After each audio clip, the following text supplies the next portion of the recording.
नाही बघा, सन्माननीय एकनाथ शिंदे साहेबांच्या विरोधामध्ये अशा पद्धतीने वक्तव्य करणं हे अर्थातच कुठल्या शिवसैनिकाला सहन होण्यासारखं नाहीये। त्यांनी भान ठेवायला हवं होतं की सन्माननीय शिंदे साहेब हे महाराष्ट्र राज्याचे मुख्यमंत्री राहिलेले आहेत आणि आज ते महाराष्ट्र राज्याचे उपमुख्यमंत्री आहेत। याचे भान हे कुणाल त्या व्यक्तीने ठेवायला हवं होतं। परंतु नक्कीच मी सर्व शिवसैनिकांना आवाहन करेन आपल्या माध्यमातून, जी कोणी ही व्यक्ती आहे त्याच्यावरती कायद्यानुसार ही कठोर कारवाई ही केली जाईल। अर्थातच याच्यामध्ये घटना कधी घडलेली आहे त्याची माहिती घेत आहोत। कुणाल कामराचं सध्या लोकेशन ट्रेस करायचं देखील काम चालू आहे। सध्या तो कुठे आहे ह्याचा अजून आपल्याला माहिती नाही, परंतु त्याचं लोकेशन तपासण्याचं काम सुद्धा चालू आहे। गुन्हा दाखल करण्यात आला आहे। शिवसेनेचे राहुल कराड यांच्यासह अनेक नेत्यांवरती सुद्धा गुन्हा दाखल झालेला आहे। तोडफोडीचं समर्थन करता का आणि त्याच्यावरती कारवाई होणार का शिवसेनेच्या नेत्यांवर? बघा, शेवटी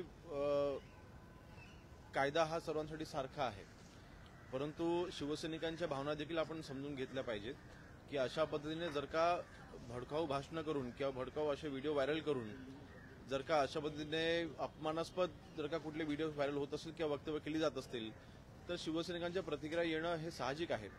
परंतु अर्थातच जे काही तोडफोड झालेली आहे त्याचं समर्थन का मी करणार नाही, परंतु नाण्याच्या दोन्ही बाजू आपण समजून घेतल्या पाहिजेत।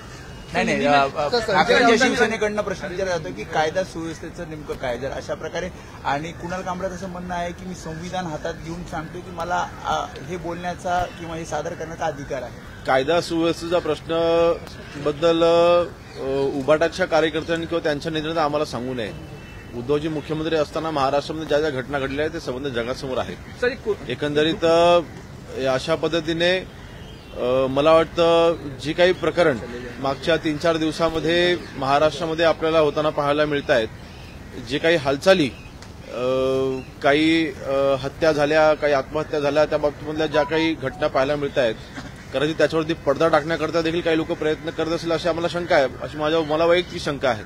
म्हणून त्या दृष्टीने देखील आम्ही तपासाचं काम करू। संविधान हातात घेऊन ते म्हणतात की मला हे सगळं बोलण्याचा अधिकार आहे।